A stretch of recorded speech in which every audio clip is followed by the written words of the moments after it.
Olá, eu sou Montanha. E eu sou o Ramon. E você está ouvindo o Dev na Estrada. What's a webcam? World Wide Web. E antes de começar o episódio de hoje, vamos aos nossos recadinhos. Em primeiro lugar, gostaria de agradecer a todo mundo que está ajudando a gente lá na plataforma do Apoia-se. Valeu, galera, muito obrigado. Gostaria de agradecer a galera do Contratado ME, que está sempre dando força pra gente aqui no projeto. E se você está procurando um novo trampo, está procurando uma empresa maneira para trabalhar, acessa lá, Contratado ME, que a galera é forte. Gostaria também de dar as boas-vindas ao nosso novo apoiador master aqui, a galera da Van Hack. Valeu, William, muito obrigado, tamo junto aí. Se você está pensando em mudar pro Canadá ou está pensando em arranjar um trabalho no exterior, eles oferecem uma consultoria especializada se você quiser mudar pro Canadá. E também tá junto com a gente aqui a galera do Stickers Dev, a galera que faz uns adesivos muito maneiros. Entra lá no site dos caras, stickersdev.com.br, inclusive são eles que fazem os adesivos do Dev na Estrada. O material dos caras é de uma qualidade sensacional. E agora vamos falar dos eventos. Vai rolar dia 26 e 27 de agosto a Brasil JS, no dia 2 de julho vai rolar o Front in Sampa, dia 4 de junho vai rolar lá no Ceará uma conferência de JavaScript, a CEJS, dia 6 de agosto o Front em BH e dia 18 de junho o URPAI Campinas. Lembrando que todos os links para todos os eventos você vai encontrar no link do episódio aqui, então quem sabe a gente não se encontra no deles. Agora bora pro episódio.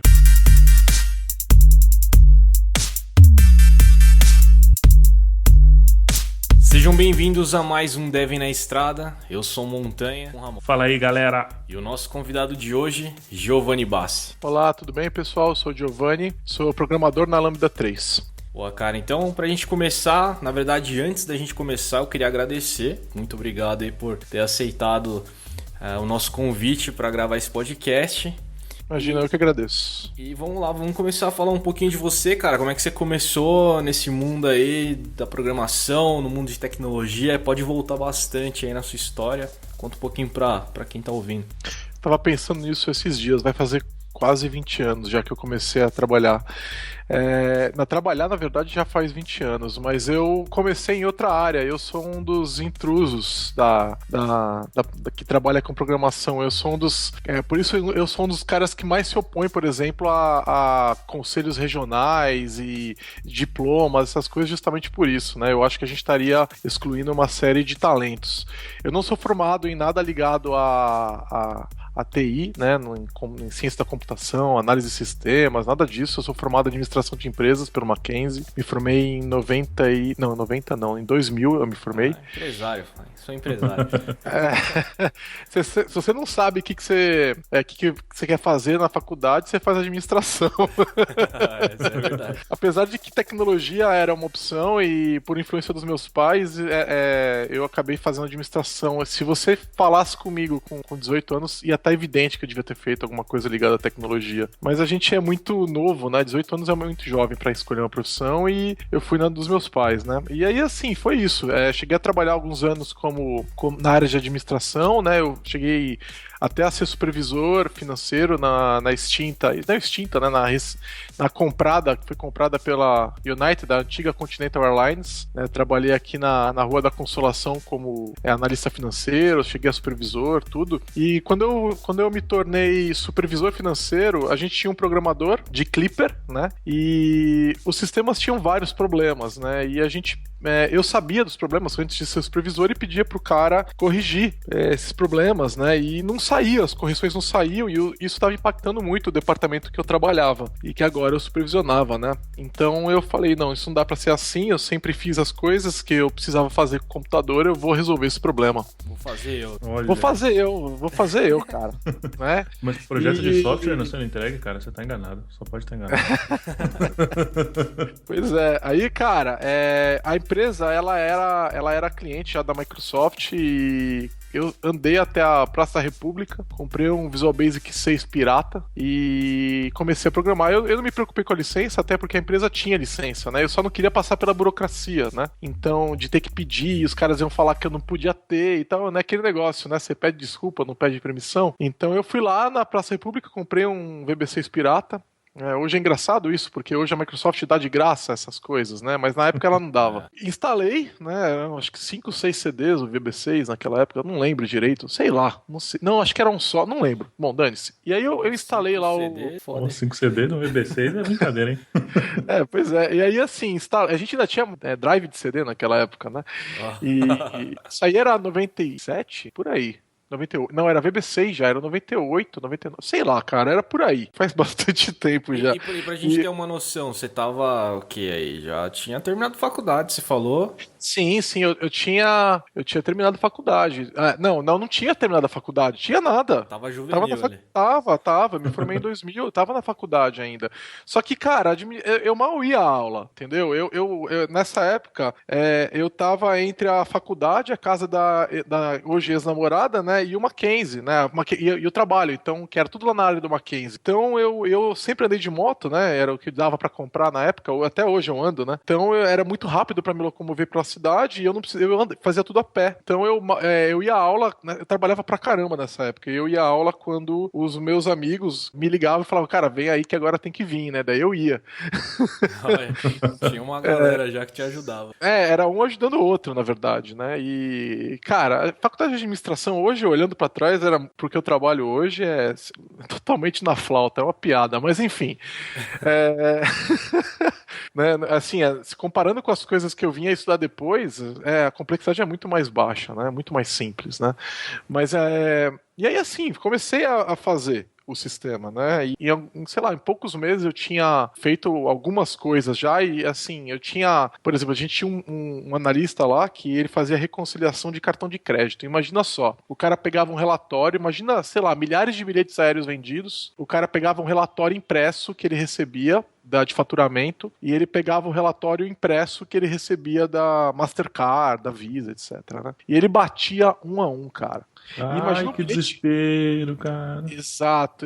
Imagina uma venda feita em 10 vezes, entendeu? No cartão de crédito. E o cara batia um a um, cara. Ele pegava o bilhete. E eles batiam com o bilhete também. Meu porque Deus. na época usava o bilhete manual também. Então o cara pegava aquele bilhete carbonado vermelho e ele passava ali, eles botavam na linha lá do faturamento, daí olhava no cartão de crédito, aí digitava no sistema que tinha um monte de problema, riscava na linhazinha do faturamento, era um processo extremamente manual, o sistema praticamente não ajudava para nada, o que o sistema ajudava era para produzir um relatório no final, entendeu? Então no final o cara ia produzir o relatório e tinha lá o que ele tinha digitado ali, mas na conciliação, por exemplo, a Mastercard, a Visa já entregava um arquivo, só que não era usado, entendeu? Então tudo era feito manualmente. E fora os problemas, porque como era Clipper, tinha problema de indexação, tinha um monte de problema, cara. Já tinha acontecido de perder dados, sabe? De ter que fazer de novo. Não era exatamente uma coisa legal, bem feita, né? A gente tinha uns problemas ali com esses sistemas, então eu falei, não posso mais ficar desse jeito. Então, em assim, 3 meses eu tinha feito um sistema em VB6 que fazia conciliação de cartão de crédito, onde eu conseguia reconciliar, tipo, mais de 80% do que o cara fazia na mão, eu fazia no sistema. Cara, sabe como é que eu fiz? Eu peguei um curso de áudio que eu também comprei com CDs, acho que até lá em casa ainda esse negócio, sei lá. E eu fiz intercâmbio, né? No meu 3º ano do ensino médio eu morei nos Estados Unidos, então eu falava inglês muito bem, né? Foi inclusive o que me ajudou a conseguir esse emprego. Eu fui atrás e estudei, cara. Eu assisti dezenas de horas de aula, talvez mais de 100, sei lá, pra aprender VB6. Chegou um ponto onde eu sabia fazer um monte de coisa, mas eu não sabia salvar no banco e eu não tinha um banco de dados, então eu salvava tudo no Access. Você já tava na frente, hein? Vídeo tutorial. Vídeo tutorial. Na verdade, cara, mas assim, eram cursos profissionais, cara. Era bem legal, existia todo um mercado disso naquela época. Funcionou. Assim, olhando pra trás, eu tenho até medo de pensar no código que eu escrevi lá nessa época, né? Funcionou. Eu consegui eliminar, tipo, das 8 horas de trabalho do cara, eu consegui eliminar 7. E o cara começou a ir atrás de putz, esse cliente aqui deu uma disputa, eu preciso responder essa disputa, eu preciso olhar um buraco que ficou no faturamento do mês passado. Sabe coisa que o cara não conseguia fazer? O cara passou a fazer, porque ele gastava o dia inteiro dele fazendo aquela conciliação, né? Então você não matou o job dos caras, deu outro. Cara, eu sou do pensamento, eu tive até uma conversa, eu tinha um professor bem de esquerda na faculdade, e eu tive essa conversa a respeito disso lá atrás, né? E isso, muito antes de começar a trabalhar com tecnologia, ele falava que tecnologia roubava o emprego dos outros. Eu falava, você tá louco, tecnologia libera o trabalho para as pessoas fazerem outras coisas, né? Ela dá produtividade para as pessoas, né? E foi exatamente... Bonito. Foi exatamente o que aconteceu com esses caras, entendeu? Comecei a fazer isso. Eu fiz um sistema que ajudava o cara a calcular a tarifa, descobrindo a menor rota entre 2 pontos. Isso, olha, tudo isso sem, né, como é que você faz lá o caixeiro viajante? Nem sabia que existia caixeiro viajante naquela época, cara. Eu fui inventando algoritmo, tudo da minha cabeça, os códigos horríveis e funcionou. Só que aí o que aconteceu? O meu gerente saiu da empresa. Nessa altura eu tinha feito uns 4, 5 sistemas que eram bastante usados pelo departamento financeiro. Eu trabalhava nessa época, deixa eu explicar, antes do meu gerente sair, eu estava trabalhando 14 horas, 12 horas por dia, né? Por isso que não dava para ir para a faculdade, porque eu tinha que conciliar meu trabalho de supervisor financeiro com esse trabalho de programador. E aí eu descobri, caramba, isso aqui é o que eu gosto de fazer, né? Eu gostava de mexer com número, a área financeira, a supervisão com as pessoas e tal. Não era algo que me desagradava profundamente, mas quando eu comecei a programar, eu falei, cara, é isso que eu amo, é isso que eu gosto, entendeu? Eu vou me dedicar a isso aqui. Daí eu caí de cabeça. Trabalhava pra caramba. Bom, eu tinha lá 20 anos de idade, né? Então tinha muita energia pra fazer isso. Então eu trabalhava, estudava, lia livros que nem um louco. Meu gerente era muito legal, ele é meu amigo até hoje.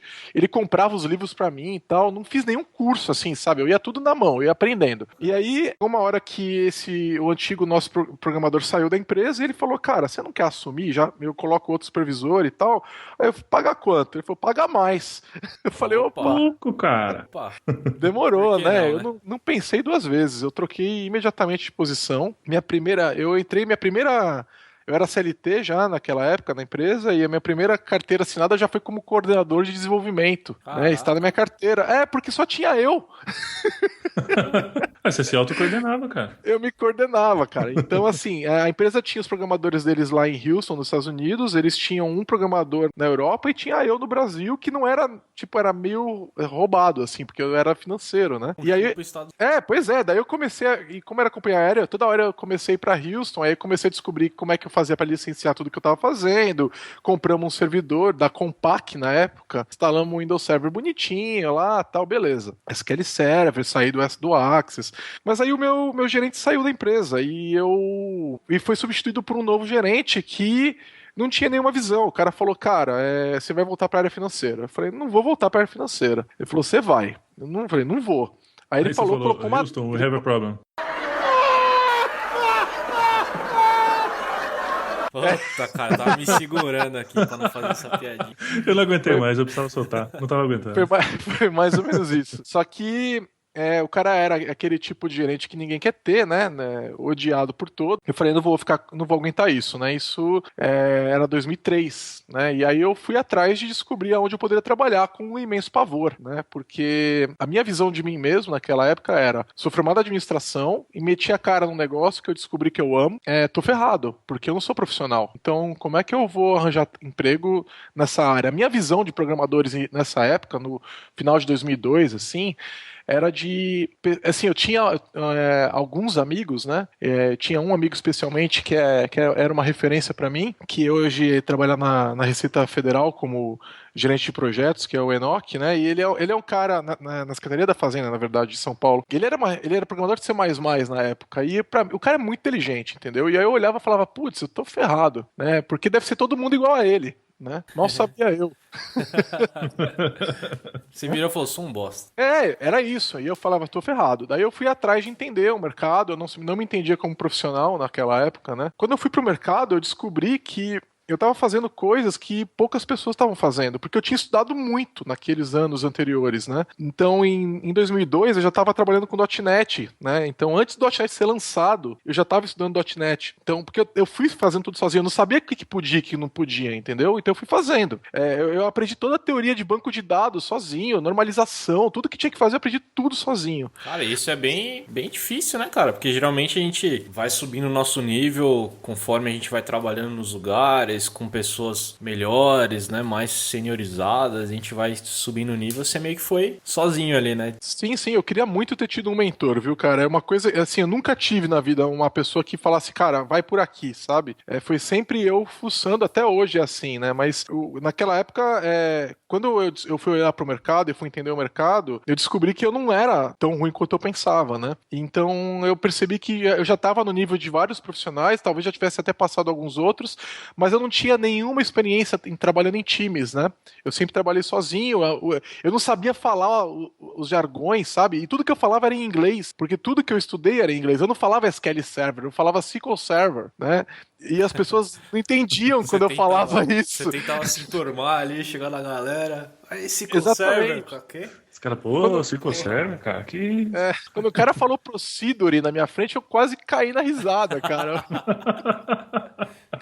Eu falei, porra, Procedure, fala sério, né? E aí o que acontece? Eu fui pro mercado, isso foi em final de 2002, assim, o meu gerente deu essa notícia terrível pra mim caiu como uma bomba na minha vida, né?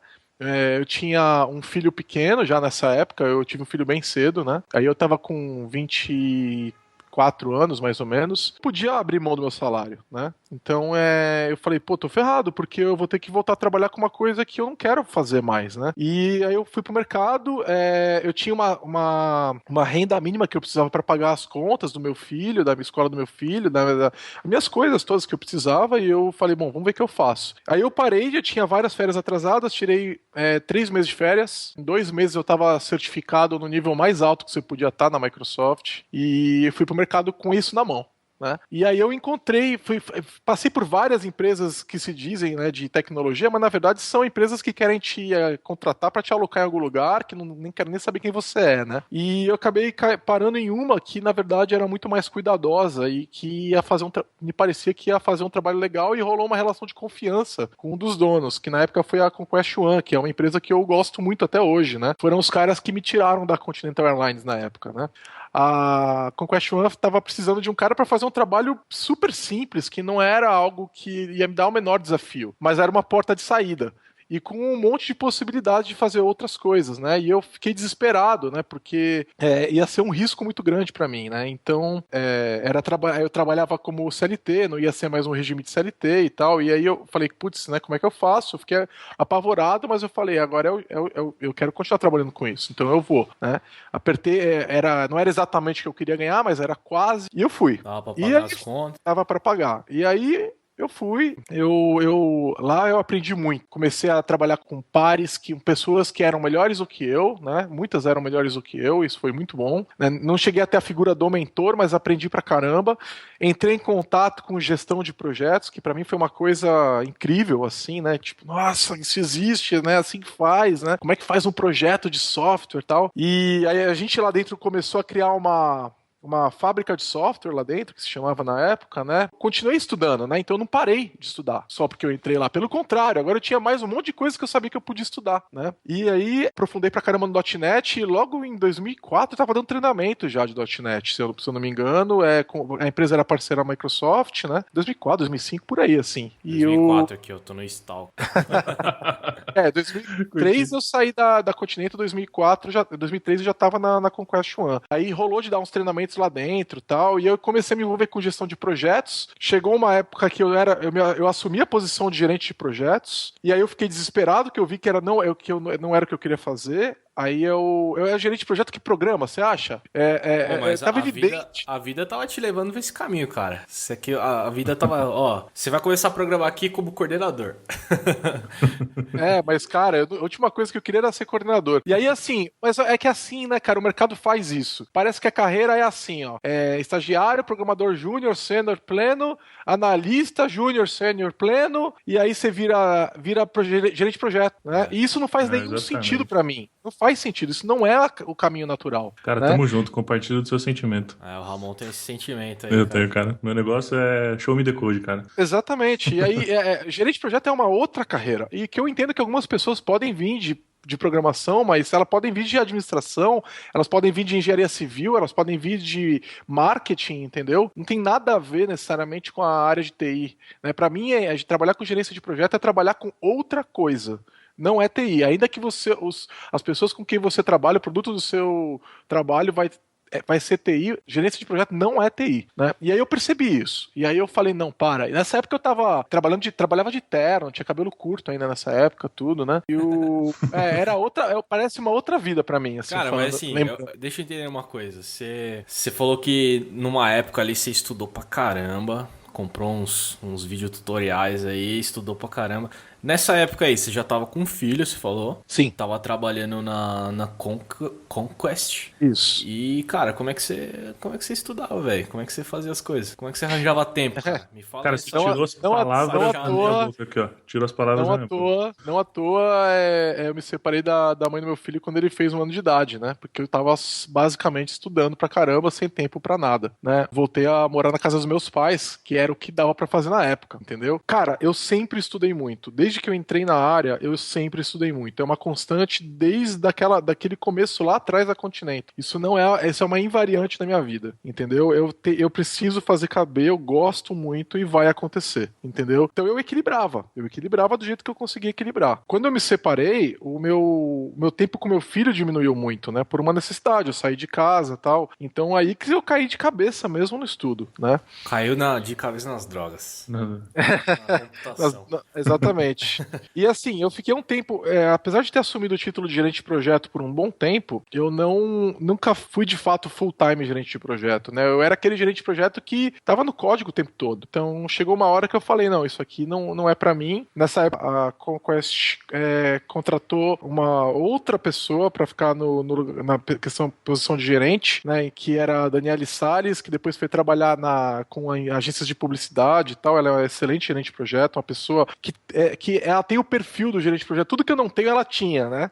Então, daquela organização, daquele cuidado, daquele acompanhamento, e ela veio cheia de termos. Lá naquela época ela já era muito sênior, né? E eu olhei e falei, putz, essa mulher, ela sabe o que ela tá fazendo, e no começo eu fiquei um pouco incomodado com a presença dela. Aos poucos eu fui deixando ela assumir as coisas, né? Pintou ela trouxe um colega dela, que era o Biratã Padilha, que veio trabalhar comigo também depois por um tempo, tudo, que é um cara super inteligente também, que tá no mundo ágil hoje em dia, tal, muito bem, manda muito bem, tá aí com o pessoal da Happy Melly, né? É um cara muito bom também. Na época a gente tava todo mundo fazendo gerência de projeto, eu comecei a sair da questão de gerência de projeto e voltar pra área técnica, e aí caí de cabeça. Aí desde então, e isso foi lá, sei lá, 2005, talvez, 2004, não lembro mais. Mas foi rápida a entrada da Dani e a minha volta pro mundo de programação. Eu cheguei a fazer pós-graduação em gestão de projetos com foco no PMI. Foi aí que eu conheci o desenvolvimento ágil, mais ou menos nessa época, foi mais ou menos junto. Desisti do meu PMP.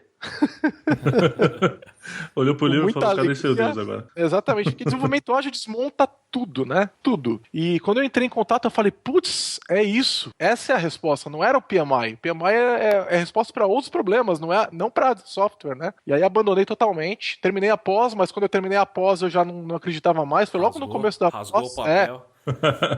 Tacou fogo. Tanto que eu só uso ela pra dar carteirada em gerente de projeto folgado, né?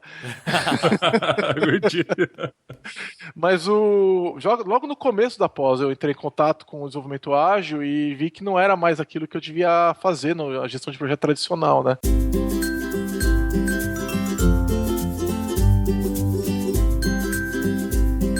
Pouco antes disso, ou mais ou menos em paralelo, não lembro exatamente, eu comecei a me envolver com a comunidade de desenvolvimento de software. Eu fui assistir uma palestra, né, na Microsoft uma palestra qualquer, não lembro qual que era. Eu trabalhava na Conquest One nessa época e eu fui lá e tinha um cara dando uma palestra, era o Renato Haddad. Renato Haddad é um dos desenvolvedores mais antigos, assim, que eu conheço hoje no Brasil, assim, de .NET e tal, e ele já era um cara antigo para desenvolvimento de mobile e tal, né, um cara muito bom, e ele era editor da MSDN Magazine, né, e quando ele terminou a palestra, eu pensei, pô, eu queria ser que nesse cara, né, e eu fui lá falar com ele, né, aí eu falei, pô, eu queria escrever na revista, queria participar, ele me passou o contato dele, e aí, com esse contato com o Renato, foi quando começou o meu envolvimento com a comunidade de desenvolvimento, né, fora da empresa, né, e eu mandei um e-mail pra ele falando que eu queria escrever, dei a ideia de um artigo, ele rejeitou, aí eu mandei outro, ele rejeitou de novo, aí eu mandei um terceiro, aí ele aceitou, né?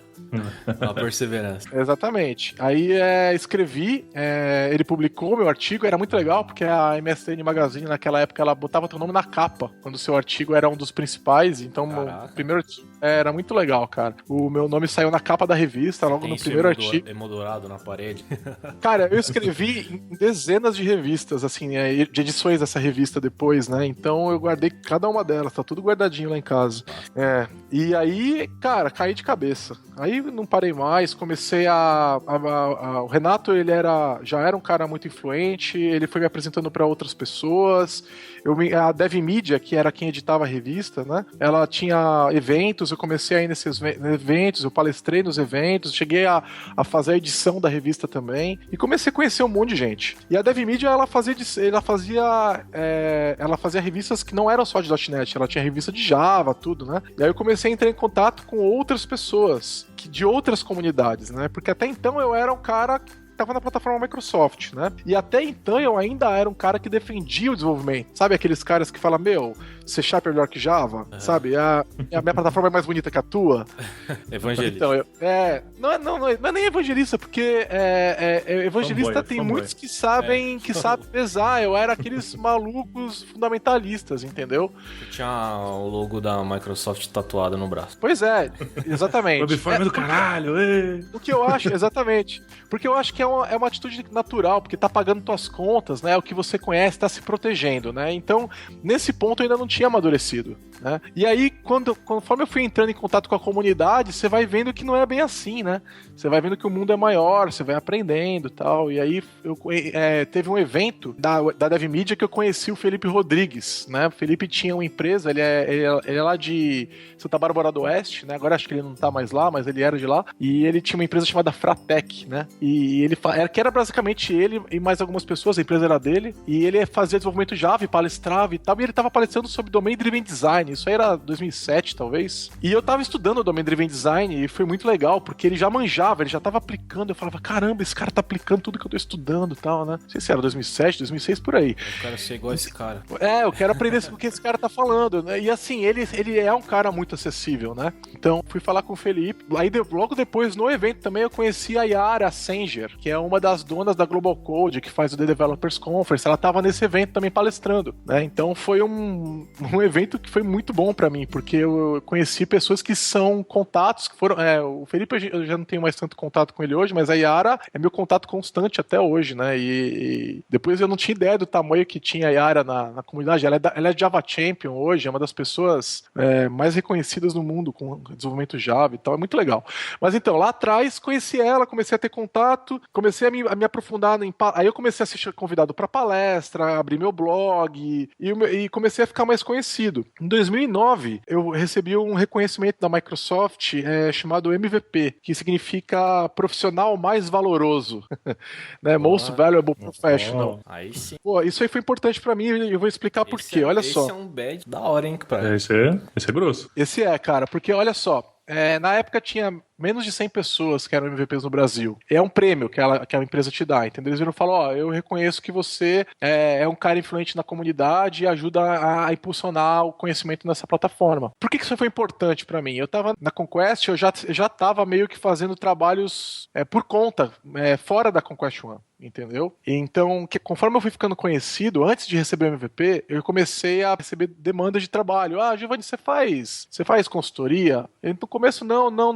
faço tal. Não, então, chegou uma hora que eu falei, não, vou fazer, né? E aí conversei com eles, né? E minhas horas na Conquest começaram a diminuir, minhas horas como consultor independente começaram a surgir, né? E aí, quando veio o MVP, eu cheguei com eles e falei, putz, isso aqui é um negócio que a gente pode usar, né? A gente pode usar para impulsionar a venda na Conquest One e tal, e acabou não dando tão certo.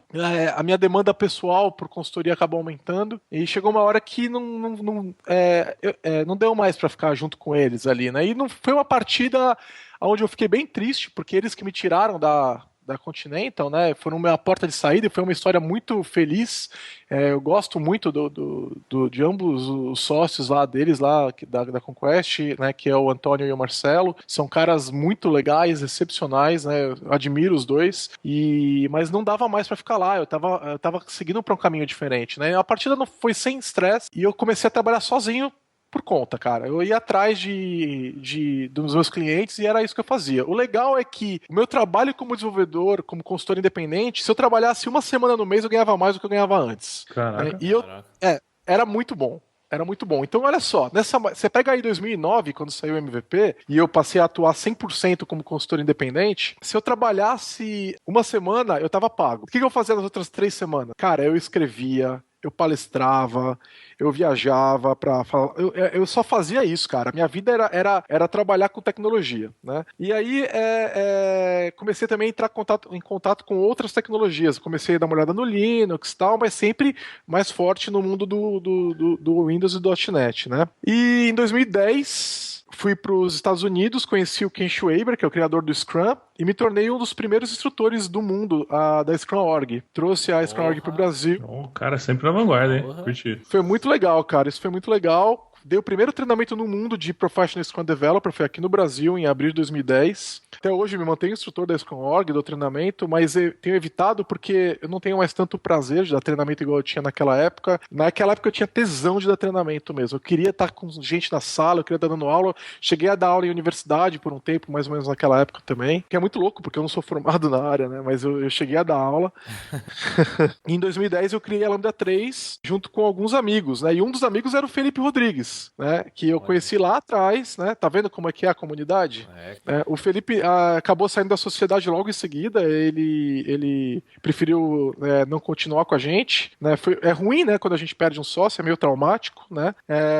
Quando o Felipe saiu, a empresa ganhou mais 2 sócios, então a gente ficou em 5 pessoas, e depois saiu mais um dos sócios, logo em seguida também, um ano depois, e aí a gente tá em 4 até hoje, né? Já tem bastante tempo que a gente tá estável, os 4 agora estão alinhados e tal, então isso não tem mais sido um problema. Eu recebi o prêmio do MVP, o prêmio, assim, ele tem uma, tipo, entre aspas, uma vigência. O prêmio é pra sempre, né? Mas eles te dão uns benefícios ali e tal, e ele se renova uma vez por ano. Desde 2009 eu tenho renovado ele, acho que dá 8 anos já, acho que meu 8º ano renovando esse ano. Caraca. Você ganhou um e-mail personalizado, não é? Não tem uma parada assim? Na verdade, não. O que você ganha tem alguns benefícios, né? Então, por exemplo, se eu fizer um pedido para a Microsoft, para o time de produto, eles são obrigados a me responder num prazo super baixo, né? Então, se eu encontrar um problema, por exemplo, e eu reportar esse problema, eu preciso de resposta, eu tenho direito de... Eles são obrigados a me responder muito rápido. Eu tenho acesso direto ao time de produto, né? Então, por exemplo, eu conheço o criador do C Sharp lá, o Anders Hallsberg, conheço ele, conheço o Eric Myers, que foi criador da parte toda de Link no C Sharp, do Reactive Extensions, quando ele trabalhava na Microsoft, né? Então, você tem acesso a esses caras, entendeu? A todo time. E tem umas subdivisões desse MVP, não tem? Tem. Porque então, eu já fui player de Xbox e eu via que tinha alguns caras, eu frequentava alguns fóruns de Xbox e tinha alguns caras que eram MVP do Xbox. Sim, você vai ter, na época você tinha o Docker Achá, o Maurício Alegretti, tinha o Jalf também, acho que não sei se ele era de Xbox ou alguma outra coisa ligada a... Sim. Só que hoje acabou isso aí. O MVP agora tá mudando o programa e os MVPs que são de consumer, de tecnologias ligadas ao consumidor final, eles não serão mais MVPs, vão participar de outros programas. Então eu imagino que esses MVPs de Xbox, etc., né, eles não serão mais MVPs. Né? Então eles estão focando o programa MVP em coisas bem técnicas. Então pode ser de infraestrutura ou desenvolvimento, né? Então de nuvem, de C Sharp, e agora é legal porque a Microsoft não é mais a mesma, né? Então agora você pode ser MVP de Node.js, por exemplo, né? A gente tem um Java Champion que é MVP, por exemplo, foi nomeado agora recentemente, né? O Yanaga, se eu não me engano. Então, assim, ele é MVP de Java, vamos dizer assim, né? Java e Azure e tal. Então, é muito interessante esse movimento que aconteceu, né? Dentro da Microsoft, né? Então, a gente tem aí uma mudança em como, o que significa ser MVP, né? E eu curto pra caramba, porque o que aconteceu? Olha só, em 2010, quando a empresa nasce, ela nasce justamente com caras de plataformas diferentes. Então, o Felipe Rodrigues, ele era um cara totalmente focado no Linux, né? O Vitor Hugo também, né? O Vitor Hugo tem camisa do Gnome, né? O cara programa no Mac lá, apesar de ter camisa do Gnome, que é uma coisa que eu sempre pergunto pra ele, o que ele tá fazendo com aquela camisa. Olha aí! O que ele tá fazendo com aquela camisa? Blasfêmia. Pois é, eu acho que programar no Mac é uma blasfêmia, né? Vai para um Linux, que é um sistema de operação de verdade. Mas ele usa o VI no Mac. Ele usa, ele que me ensinou VI. Olha aí. Ah lá. Na época, eu lembro que em 2010, lá no final do ano, tava uma briga entre Vitor Hugo e Felipe Rodrigues querendo discutir o que eu ia usar. Quando eu comecei a programar mais pesado no Linux com eles em projetos de Ruby, o Felipe falava pra eu ir pro Emacs e o Vitor Hugo me falava pra ir pro VI. E aí eles me mostraram os dois, eu dei uma chance pros dois mostrarem e eu fui pro VI junto. Hoje VI é minha vida, cara. Eu não consigo programar sem VI. Assim, mesmo numa ferramenta que não é o VI, quando eu tô tipo num Visual Studio, eu tenho o modo de VI nele, porque senão eu fico digitando uns caracteres malucos na tela, assim, sabe? Tipo, não sai nada. Caralho, aí sim. Caraca. Cara, VI putz, é a minha vida, cara. Eu não programo sem VI. Eu acho que todo mundo tinha que saber programar com VI. Foi bem convertido, né, Raul? Foi. Pô, mas o modo VI no Visual Studio agora... O Roots, hein? Cara, esse negócio tem faz bastante tempo. Se você fosse observar o número de pessoas que usam esse plugin, é gigantesco. Tem muito programador de C++, cara, que programa no Visual Studio e eles usam isso daí, porque os caras programavam no VI, entendeu? Caraca. Então é impressionante. Se você for olhar os números de uso desse plugin de VI, aliás, é um dos melhores plugins de VI para IDE que você tem no mercado. E é gratuito. Então a adoção é altíssima, né? Então comecei aprofundando Linux nessa época, né? Eu posso dizer hoje que a minha experiência, meu conhecimento no Linux como eu falei para vocês, eu não paro de estudar, né? Então, eu consigo hoje desenvolver para Linux, eu consigo fazer gestão de um sistema operacional Linux numa boa, cara. Aliás, isso abriu muito a minha cabeça, porque hoje é uma parte da tecnologia que eu admiro muito, assim, não dá para... Aliás, eu consigo discutir kernel de Windows e Linux com quem quiser discutir, porque os dois lados falam merda, né? Já gostei do que você falou aqui, depois a gente conversa melhor sobre isso. Vocês viram? Não sei se vocês viram, mas a gente vai ter o Ubuntu rodando sobre o Linux agora, né? Eles criaram um negócio chamado Windows Subsystem for Linux, né? O kernel do Windows foi feito para suportar outros user modes, né? E por causa do OS X lá 20 anos atrás. E para suportar POSIX também e tal. E agora eles estão colocando o Ubuntu com, entre aspas, um emulador de kernel que faz toda todo o user mode do Linux baseado no Ubuntu rodando no Windows, sem alteração dos binários, cara. Então eles estão fazendo a adaptação das system calls, entendeu? Então imagina que um binário qualquer do Linux faz uma chamada pro kernel, ele vai bater, na verdade, no kernel do Windows, a hora que ele for para kernel mode, né? O kernel esse adaptador, esse driver, vai fazer a tradução pro kernel do Windows, que já é preparado para lidar com isso, entendeu? Ou seja, você tem binários do Linux rodando sem alteração no Windows. Então todo tipo de ferramenta hoje, de desenvolvimento, por exemplo, que você tiver no Linux, você vai conseguir rodar no Windows, né? Esse é um projeto que está em desenvolvimento, foi recentemente anunciado, e daqui a pouco termina, está concluído, e assim... se o cara tem sonho. É sonho, é mais ou menos, né? Porque desenvolvimento no Linux é muito foda também, mas assim, você pode ter o melhor dos dois mundos ali, né? Porque... Putz, eu quero usar uma ferramenta X que só tem para Windows. Tá, mas eu não quero ficar no Windows porque eu não posso programar em Ruby no Windows é um inferno. Então eu não quero, né? Eu quero programar em Node, ainda é um problema, dependendo do que você tá fazendo, né? Não, agora você vai poder rodar o mesmo Node, cara. Você vai poder usar o NVM do Linux no Windows, entendeu? Você vai poder rodar o mesmo Ruby. É isso que a gente tá falando, entendeu? E é muito legal. Então o kernel do Windows é muito legal, cara. O pessoal, assim, fala mal, porque o shell do Windows dá um monte de problema, né? Embaçado. Mas o kernel é muito poderoso, né? Então, Bom, mas sabe qual que é, cara? Programa no que você gosta, cara. Tem um monte de coisa legal. Por que a gente precisa ficar falando mal da plataforma dos outros, cara? Vocês não acham? Dona hate, né, cara? Não tem jeito. O cara vai sempre... Aquele lance até que você comentou lá. Vai ficar sempre no mundinho seguro dele e o resto é lixo. Pois é. A gente tem um cara aqui na empresa, o Leandro. Ele é programador de PHP, né? E... o tempo todo... Então, tamo junto. Então, e toda hora é brincadeira com o PHP, né? O bullying, o bullying. É bullying direto, né, cara? Mas assim, é uma coisa saudável, assim, não é ninguém falando mal, não, tipo, é igual a gente faz bullying com o Vitor Cavalcante aqui quando a gente fala de JavaScript, né? Então eu viro e falo, JavaScript, essa linguagem que foi criada em fim de semana. Como é que pode ser bom um negócio desse, né? Vem validar um formulário aqui pra mim. Exatamente. Faz uma tela, um negócio piscar na tela. Faz um slider aqui pra mim. Quero um slider. Na verdade, eu tô fazendo bullying comigo mesmo, porque eu adoro Node, né? Node é.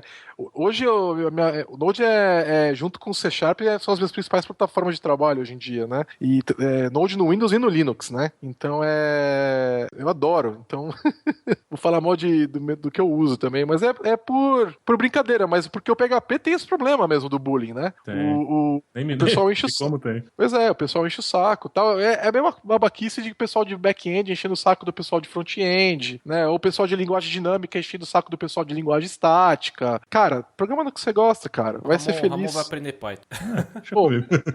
Pô, Ramon, você não conhece Python? Ramon é o lover PHP, cara. Lover PHP. I love PHP.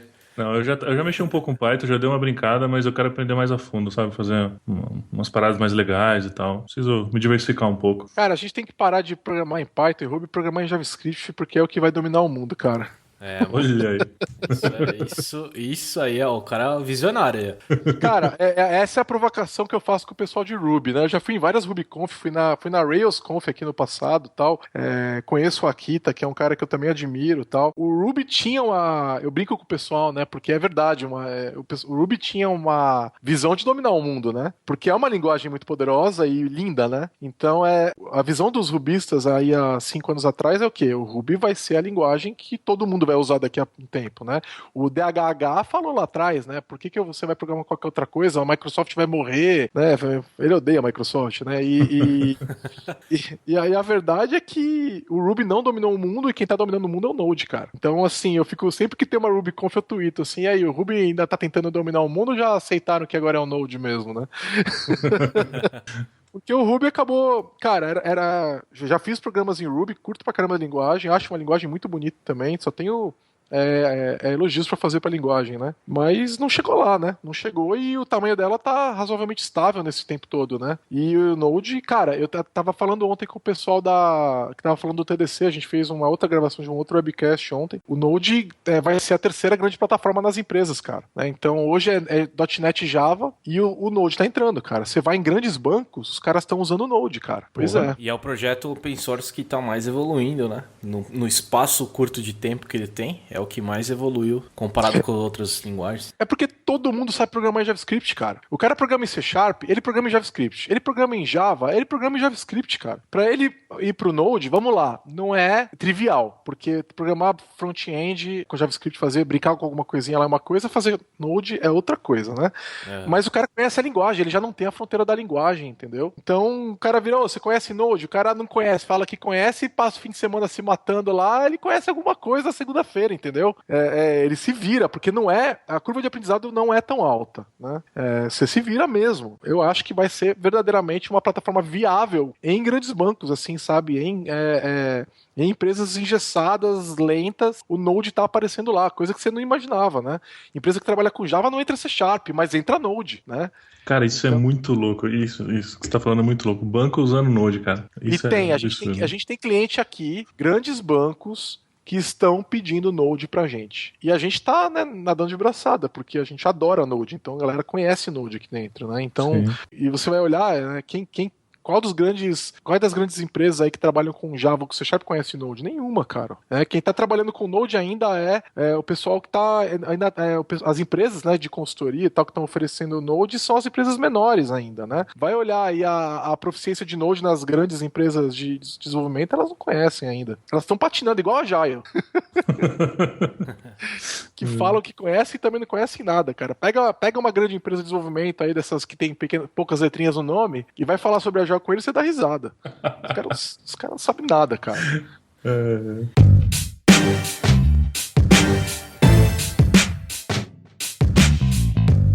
Bom, você quer falar um pouco da Lambda 3, cara? Alguns projetos que você fez, participou, como o .NET Architects, o seu podcast. Cara, tem uma coisa que eu quero falar, assim, sobre a Lambda 3, né? A gente criou uma empresa em 2010 que a meta dessa empresa era ser um lugar que a gente quisesse trabalhar. Sabe, você olha pro mercado e fala, tem esse monte de empresa, eu não quero trabalhar em nenhuma delas. Então, e eu era consultor independente, o Felipe tinha empresa dele, o Vitor Hugo tava morando na Europa, o André trabalhava tava querendo sair da Microsoft, eu trabalhava na Microsoft na época e tal. Esses eram os 4 que abriram a empresa na época. Falando, a gente quer trabalhar numa empresa que a gente goste, né? E a gente criou uma empresa que não tem gerentes. Então, bom, era fácil isso, né? Só tinha nós 4, né? Mas mesmo assim tem cara que faz isso, né? Tem 4, um vira o presidente, o outro vira o presidente, um é programador e o outro é gerente, né? Tem gente que faz isso. Eu né? já trabalhei em empresas assim. Exatamente, cara. E você sabe quem é pela altura da cadeira, né? Você sabe quem que é pela altura. Que tá sendo paga a prestação. Exatamente. Mas a gente não fez isso, a gente criou uma empresa sem gerentes e a empresa nunca teve gerentes. Hoje a gente tem 60 pessoas na empresa e ela continua sem gerentes, né? E a gente pretende continuar sem gerentes conforme a empresa cresce, né? E por quê? Porque eram os 4 agilistas, né? E a gente falou, por que a gente não vai aplicar decisões descentralizadas, auto-organização, né? Em outros departamentos que não são TI, né? E foi exatamente o que a gente fez. Então, conforme a empresa foi crescendo, a gente falou, vamos contratar um gerente financeiro? Não, não vamos. Vamos contratar um gerente comercial? Não, não vamos. Vamos contratar um gerente de TI, Não, não vamos. Né? Então, assim, na empresa você tem analistas financeiros, você tem representantes comerciais, né? E você tem programadores e consultores. Você não tem um gerente. E nem os sócios, são 4 sócios. E os sócios, eu sou um deles, mas eu não mando ninguém, cara. Você pode falar com qualquer pessoa da Lambda, se quem tá ouvindo aí não acredita, pode conversar. Vocês vão topar com alguém da Lambda em algum evento, porque a gente sempre tá em um monte de evento. A galera da Lambda é a galera de comunidade que a gente vem contratar. A gente contrata nossos amigos, né? A gente brinca que a gente liberta os caras, a gente não contrata. Os caras, pode perguntar pra eles, falar assim, não, na real, me fala a verdade, quem manda lá? Você vai ver, cara, ninguém manda, cara. A gente aplicou os preceitos ágeis na empresa, entendeu? Então, a Lambda é uma empresa que as pessoas trabalham com o que elas gostam, elas escolhem quanto elas vão ganhar, elas escolhem em que projeto que elas vão trabalhar. É uma empresa extremamente inclusiva, todo mundo sabe quanto a empresa fatura, todo mundo sabe quanto todo mundo ganha, são números totalmente abertos. A decisão totalmente aberto. A decisão do que é feito com o dinheiro é dos funcionários, né? Quando alguém quer ter um aumento, quem decide não são os sócios, nenhum gerente, é o time da pessoa que decide. Ele tem total autonomia para decidir por aumentos. Ele só pergunta pro financeiro antes, então quem toma a decisão junto com eles é os caras do financeiros, que não é nenhum dos sócios também, e que também não é gerente. Ele basicamente vai observar se aquele salário está encaixando junto com os outros funcionários, se está dentro do que deveria ser, se está dentro das leis, né? E juntos eles dão um aumento para a pessoa, né? Já aconteceu da pessoa vir pedir aumento, e já aconteceu do time virar e falar, você ganha pouco, nós vamos te dar um aumento, entendeu? Exatamente. E já aconteceu também de falar, cara, você não tá ganhando, você tá ganhando mais do que você merece, você precisa se esforçar mais. Peraí. Giovanni, tô enviando aqui. Cara, nós estamos nesse momento com mais de 10 vagas abertas. Vem trabalhar com a gente. Carreira. Olha aí. Não, e ó, projeto com contrato assinado, não é esse de, primeiro que a gente não faz alocação, né? Então, quando as pessoas vêm trabalhar na Lambda, a gente não vai contratar o cara para enfiar o cara num grande banco. Nós vamos contratar o cara para trabalhar aqui do nosso lado, entendeu? E se o cara gostou aí, como é que ele faz? Entra lá, Lambda 3... vai ter um formulário de contato, vai ter como ele mandar... Dá uma olhada no blog, tem uma parte de carreira lá e contratação também, que também explica essa questão da empresa não tem gerente. A gente já gravou um monte de podcast, já gravou entrevista, já escreveu muito, né? Então, procura lá que tem como você encontrar a gente tá contratando, já tá nesse hype de crescimento, já tem vai dar quase um ano, assim, então a gente tem falado bastante disso, que a gente tá procurando pessoal. A gente, por essa característica da empresa, é fácil contratar, né? Então, as pessoas que vêm trabalhar com a gente, cara, a gente paga o que o mercado paga, tá? É importante falar isso também. A gente não explora ninguém, não. A gente quer que as pessoas ganhem tanto quanto o mercado pagaria elas. A gente só não paga tanto quanto o banco porque eles desviam muito, né? Mas fora bancos, a gente paga o que o mercado paga, né? Então, se você quiser se livrar de uma empresa bosta, aqui é um lugar. Mas, assim, tem outra questão. Sênior aqui é sênior mesmo, entendeu? Esses caras que vão trabalhar, o cara tem 3 anos de mercado e coloca na carteira que é sênior, porque ele pulou em 4 empresas diferentes e foi tendo aumento e ganhando aumento no cargo dele, isso não acontece aqui dentro. Se aqui o cara não faz TDD, o cara não sabe conversar com o cliente, o cara não conhece bem a ferramenta com a qual ele está trabalhando, o cara não é sênior, cara, né? E a gente é extremamente transparente, entendeu? A gente é chato com contratação, porque o cara é sênior padrão mundial, não é sênior de mercado brasileiro, não, entendeu? A gente é bem exigente, cara. E assim, às vezes o cara é sênior no mercado aqui ele vem como pleno, né, por exemplo. Mas, cara, se o cara é interessado, daqui a pouco ele já é sênior também, entendeu? Ele vai crescer muito, né? Então, e quem vai decidir se ele é sênior ou não é nenhum gerente, cara. São programadores, entendeu? Que vão falar pra ele, ó, você conhece isso aqui? Você conhece orientação a objetos? Você conhece TDD? Você conhece Domain Driven Design? Você conhece... O que você conhece das ferramentas que você trabalha? Você conhece MVC? O que você conhece de front-end? Né? Então, os caras vão perguntar isso pro desenvolvedor, entendeu? E eles, se eles falarem assim, ó, você não merece isso que você tá pedindo, porque isso desbalancearia o equilíbrio da empresa, eles vão falar, ó, você não merece isso por causa disso, disso, disso e disso. O que você acha? Me dá um feedback porque eu tô te dizendo, entendeu? Então, cara... A transparência e o respeito que a gente trata um ao outro aqui dentro, a gente trata as pessoas que a gente tá querendo contratar, entendeu? E na parceria, cara. A gente não quer ninguém insatisfeito e chateado, não, entendeu? Então, pô, cara, e assim, por causa disso a gente consegue contratar, a galera tá feliz, a gente sai junto, vai jogar paintball, vai cantar karaokê. Anteontem a gente foi pro karaokê, entendeu? A galera é gente fina, tem campeonato de FIFA. Cara, eu vou te falar, 10 da noite tem gente aqui na empresa jogando FIFA na sala do lado, cara. Os caras não vão embora. Entendeu? E essa era a empresa que eu queria criar, sabe? Nossa. E eu sou mais um programador aqui dentro. Pô, eu falo pra caramba, como vocês estão vendo, gosto de falar, gosto de liderar quando eu conheço o que eu tô falando, mas nas decisões eu sou mais um programador. A galera me ouve porque eu sei do que eu tô falando e não porque eu sou um dos donos da empresa, entendeu? Sim. Pô, show de bola, cara. Sensacional. Verdade. Muito bom, cara, a sua história. Acho que uma informação final aí que você pode passar pra gente a gente tem muitos ouvintes que são iniciantes, cara. A gente tem muitos ouvintes que estão aí entrando na faculdade, ingressando na faculdade ou buscando até o primeiro emprego ou buscando se profissionalizar, né, um pouco mais. E, cara, dá uma dica pra eles assim, a sua história foi sensacional, a gente viu que você, pô, né, não fez por menos aí, você estudou pra caramba, não parou em nenhum momento, fez as amizades e levou elas, né, por toda a sua carreira, por todo o tempo. E, cara, dá uma dica aí que você pode dar de dica pro cara que tá começando, um cara que tá se profissionalizando agora e que quer abraçar esse mundo aí? Então, depende do tipo de pessoa que você é, né?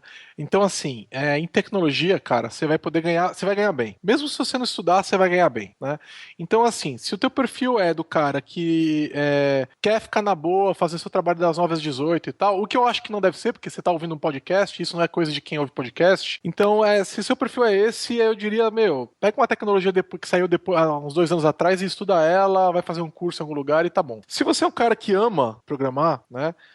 E quer ser um programador melhor e não quer ser gerente, né? Eu posso falar porque esse é o meu perfil. E o que eu te diria é o seguinte: você tem que gostar de estudar, né? É importante que você goste de estudar e você tem que achar uma empresa que permita que você faça um pouco disso no tempo de trabalho, mas você vai ter que fazer isso no teu tempo pessoal também. Então, isso vai ser o resto da tua vida, tá? A não ser que você queira parar de trabalhar quando completar aí sua aposentadoria, que você não vai ganhar o suficiente também, então você não vai querer, mas eu imagino que quem ama programar não vai parar de programar quando chegar na época de se aposentar, vai programar o resto da vida, né? Então tenha na sua cabeça de que você vai estudar o resto da vida, e talvez não seja no ritmo que você tá agora, que você tá começando, mas é uma coisa que vai tomar teu tempo o resto da tua vida. Você vai ter um fim de semana que você vai olhar e falar, cara, agora eu quero aprender R, e aí você vai passar o fim de semana estudando R porque você gosta, entendeu? É esse tipo de carreira que você tem que buscar, entendeu? Pô, agora eu quero aprender escala. Pô, legal, aí você passa lá o fim de semana aprendendo escala, ou faz um curso à noite, né? Então, estudar o tempo todo. Outra coisa, vá a eventos, conheça pessoas e fala com os palestrantes. Mete a cara, não tenha vergonha, né? E se o palestrante for bundão, não for babaca, dane-se, vai falar com o outro, entendeu? Porque a maioria é legal, né? Tem os babacas, né? Tem os que você vai tirar foto com o cara fala não quer tirar foto com você, né? Esse que ignora esses. O resto tá legal, vai falar com os outros, tá? Conversa com o cara, tira suas dúvidas, pede dica. As pessoas gostam de ajudar. O cara tá lá palestrando, o palestrante de TI não ganha nada, né? Se o cara tá lá palestrando, ele tá fazendo isso que ele gosta, né? Então vai lá, cara, pede dica pra ele, pede emprego pra ele, pede indicação pra ele, na cara dura mesmo, galera vai te ajudar, vai vai falar com as pessoas. Ouve, podcast é outra coisa muito legal, tem um monte de podcast legal. E outra coisa, aprende inglês. Cara... Olha aí, só deixa, hein, Montanha? Essa é só deixa. Você não tá ligado da piadinha do inglês, né? Não tô ligado. A gente tem o inglês tá presente na minha vida, né? Eu tô estudando pra caramba, já sofri bastante por não ter aprendido inglês, ainda não ter aprendido inglês. E o pessoal que escuta a gente sempre fala, né, do inglês e tal. E pra todas as pessoas que a gente entrevista, a gente fala, pô, cara, qual a importância do inglês e tal. E virou meio que um clichê isso já, a gente falar da importância do inglês e tal. Invariavelmente a gente acaba esbarrando nesse assunto. Então, praticamente todo episódio a gente menciona isso. A gente fala do inglês. Mas é fato, eu sou quem eu sou em grande parte por causa do intercâmbio que eu fiz lá atrás. Eu tive a sorte dos meus pais terem tido essa visão. Meu filho tá com 15 anos, eu vou mandar ele provavelmente ano que vem ou no outro. É extremamente importante, tá? Por que é importante? Porque se você for depender do conteúdo feito no Brasil, você vai deixar passar muita coisa. Legal, tem muita coisa sendo feita no Brasil, mas o Brasil não é o centro do mundo da programação. Então, você precisa aprender inglês. Porque, por exemplo, você vai assistir as palestras gravadas numa conferência lá fora, você assiste ela ao vivo na hora que ela está sendo feita. Né? Então você vai ver uma conferência da Apple, da Microsoft, na hora que ela está sendo feita ao vivo, você está vendo. Senão você vai ter que esperar alguém no Brasil replicar e pegar isso de segunda mão. Isso é fundamental. Você vai fazer um treinamento, por exemplo, você pega lá uma Pluralsight da vida, os treinamentos são em inglês, cara. Você precisa falar inglês. Então, agora, você está no começo da tua vida profissional e você não fala inglês ainda, tá? Eu tive a sorte de no começo da minha vida profissional eu já falava. E entre ter que estudar programação e estudar inglês, eu estudaria programação. Mas aí você tem que focar, né? Foca no que... assim, foca e vai trabalhar no lugar com o qual você possa estar crescendo e aplicando o que você está estudando. Porque, olha só, isso é uma outra coisa muito importante. Se você trabalhar 10 anos numa empresa ou em empresas parecidas que sempre te dão projetos parecidos, você vai ser sempre a mesma pessoa por 10 anos. Você não vai crescer. Então, você precisa de projetos bons. É isso que faz quem você é, tá? Então, procure bons projetos. Se a empresa que você está não te dá bons projetos, conversa com os caras. Primeira coisa, conversa com a empresa e fala a importância de bons projetos. Não tá bom, troca de... Entendeu? E aí, a hora que você tiver razoavelmente aprofundado em programação, o próximo passo é aprender inglês. Cara, então beleza. Pô, só queria agradecer depois dessa aula aqui, né? Dessa aula final. Pô, muito obrigado por participar aí do nosso podcast, trocar uma ideia com a gente. E, cara, só agradecer. Obrigado. Cara, valeu mesmo. Foi muito bacana ter você com a gente aqui, cara. E sinta-se convidado para voltar mais vezes aqui, falar mais vezes com a gente, porque foi muito bacana. Opa, eu que agradeço aí pelo convite. Acho que vocês estão fazendo um trabalho extremamente importante, né? Eu ouvi alguns dos episódios que vocês gravaram, as pessoas são bem interessantes. Eu acho legal vocês estarem procurando pessoas de perfis diferentes também para completar e o pessoal entender o caminho de cada um, né? E se vocês quiserem me convidar depois para dar uma olhada no mundo de Node ou C# de novo, a gente fazer um negócio diferente, ou até conversar mais de empresas democráticas, né? Essa coisa subversiva que a gente faz aqui, que eu espero que ganhe o mundo. Tamo junto.